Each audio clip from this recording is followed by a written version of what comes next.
उस समय भजन सुनने का आनंद हमको प्राप्त हुआ। तो पहली बात, हम सौभाग्य नहीं, हम परम सौभाग्यशाली हैं जो इस भजन संध्या का आनंद ले रहे हैं। मैं निवेदन करना चाहूंगा, इतने वर्षों से जगह जगह गणपति उत्सव हो रहा है। किसी से भी पूछ लो कि गणपति उत्सव क्यों होता है, बोले महाराष्ट्र का त्योहार है तो हम सब कर रहे हैं। बोले यू हैव मैनी नॉलेज, बोले आई डोंट नो।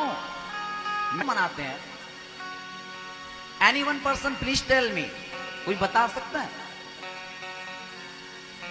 मैं बताता हूं आपको क्यों मनाते हैं। एक दिन की बात थी, महर्षि वेदव्यास जी, जिन्होंने हमारे यहां 18 पुराण लिखे हैं, उन्होंने ही हमें श्रीमद् भागवत जैसा ग्रंथ भी लिख करके दिया है। और जब भागवत महापुराण की रचना हो रही थी तो कहते हैं व्यास जी को बुढ़ापा आ गया है, व्यास जी को बुढ़ापा है और भागवत लिखना है और 18,000 श्लोक हैं भागवत में। लिखें तो लिखे कैसे?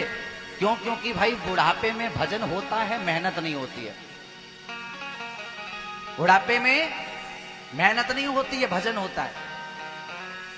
नारद जी जैसे संत मिले और कहा यदि संतों की कृपा हो जाएगी तो भागवत भी लिख जाएगी।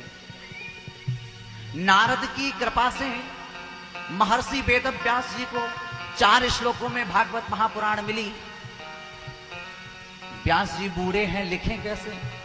तो उसी समय गणपति जी का आह्वान हुआ है। पूज्यपाद गोस्वामी जी की चौपाई, महिमा जासी जानी गणनाओ, महिमा जासी जानी गणनाओ, प्रथम पूजे अति नामा प्रभाओ, प्रथम पूजे अति नामा प्रभाओ, महिमा जासी जानी गणनाओ, महिमा जासी जानी गणनाओ।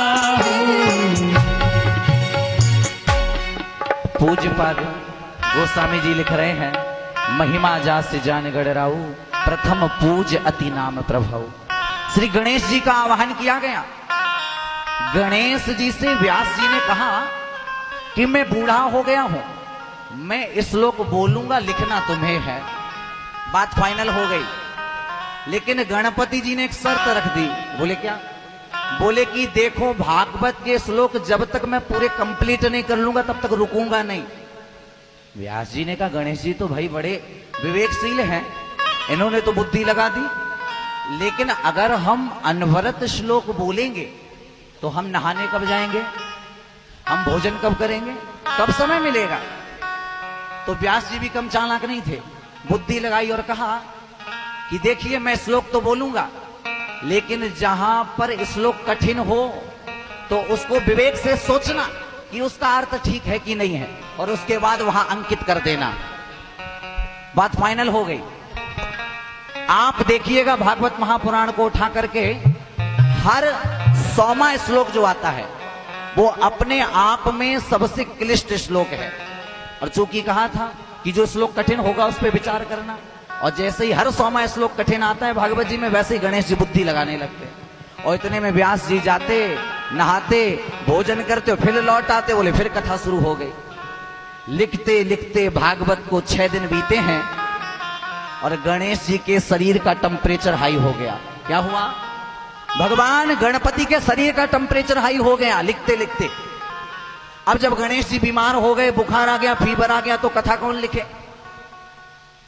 उसी समय महर्षि वेदव्यास जी को एक उपाय आया। बोले आई हैव वन आइडिया, एक विचार आ रहा है। क्या? कि बोले मिट्टी का ठंडा ठंडा लेप यदि किसी के शरीर पे कर दो तो कितना भी टेम्परेचर हाई हो शीतल हो जाएगा।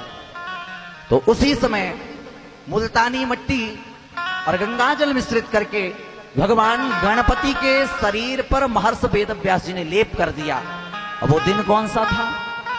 भाद्रपद था, शुक्ल पक्ष था, चतुर्थी तिथि थी, जिस दिन महर्षि वेदव्यास जी ने भगवान गणपति के शरीर पे मिट्टी का लेप किया है।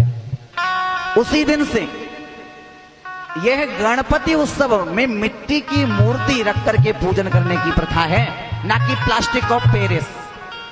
हम मूर्ति मंगाएं और पूजा करें तो मिट्टी की मूर्ति की पूजा होनी चाहिए उसी दिन से।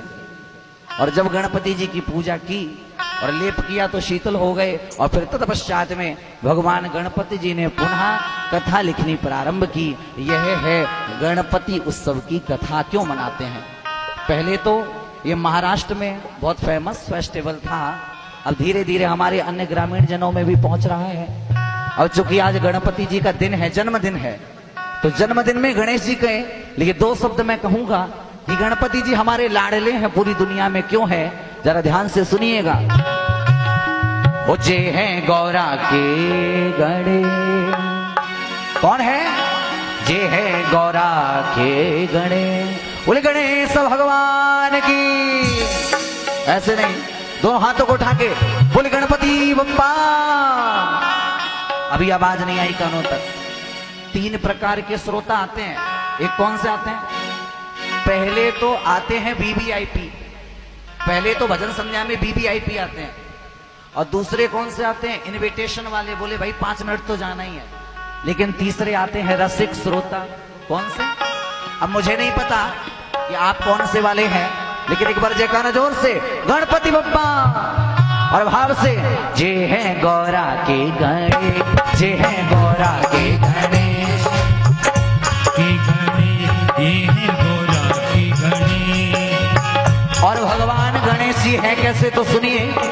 छोटे छोटे हाथ पाव हैं, छोटे छोटे हाथ पाव हैं, मटका जैसो पेट। छोटे छोटे हाथ पाव हैं, मटका जैसो पेट। क्यों है? कभी सोचा? सारे देवता अच्छे, लेकिन गणेश जी का शरीर ही विचित्र है।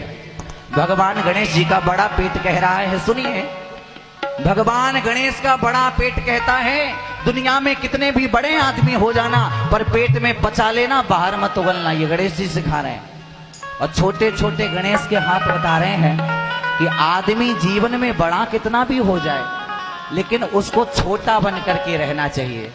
जब छोटे बन के रहोगे तो पार हो जाओगे, और यदि बड़े बन के रहोगे तो कहीं भी बेड़ा पार नहीं होने वाला।